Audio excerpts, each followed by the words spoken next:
గుంటూరులో శంకర్ విలాస్ బ్రిడ్జ్ ను అధికారులు కూల్చివేస్తున్నారు. ఈ బ్రిడ్జ్ స్థానంలో కొత్త ఫ్లైఓవర్ ను నిర్మించనున్నారు. సాధ్యమైనంత వరకు పాత బ్రిడ్జ్ ను కూల్చకుండా కొత్త ఫ్లైఓవర్ ను నిర్మించడానికి ప్రయత్నించామని కేంద్ర మంత్రి పెమ్మసాని చంద్రశేఖర్ అన్నారు. దీనికి సంబంధించిన కోర్టు కేసులపై కూడా స్టే తీసుకొచ్చామన్నారు.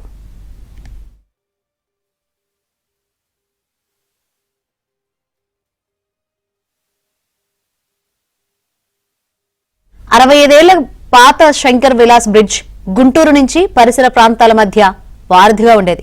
అయితే గత కొంతకాలంగా వాహనాల రద్దీ పెరుగుతుండటంతో నూతన ఫ్లైఓవర్ నిర్మాణానికి ప్రభుత్వం శ్రీకారం చుట్టింది. ఇప్పటికే నిర్మాణ పనులు ప్రారంభమయ్యాయి. శంకర్ విలాస్ బ్రిడ్జ్ చూసుకుంటే ఒక సిస్టమేటిక్ గా వెళ్తా ఉన్నాం మనం. ఇందులో ఒక్కసారిగా బ్లాక్ చేయకుండా ముందు కొంత అటు ఇటు ఎంతవరకు బ్రిడ్జిని పడగొట్టకుండా కన్స్ట్రక్షన్ చేయగలమో అంతవరకు చేసాం ఆ పిల్లర్స్. దీంతో ఏమైందంటే పబ్లిక్ కూడా ఒక రకమైన ఆల్టర్నేట్ రూట్స్ చూసుకోవటం, హెవీ వెహికల్స్ రానియకుండా చూసుకోవటం, ప్లస్ మాకు కొంత టైం వేరే ఆల్టర్నేట్ రూట్స్ని బెటర్గా చేయడానికి టైం ఇవన్నీ దొరికినాయి. 80 to 90% వాటిని నీట్గా చేసాం. ఇంకో 10-15% ఉంది చేయాల్సింది. అదేవిధంగా ఈ కోర్టు కేసులు ఇవన్నీ కూడా చాలామంది కోర్టులో కేసులు ఇస్తారు ఈ మధ్యకాలంలో.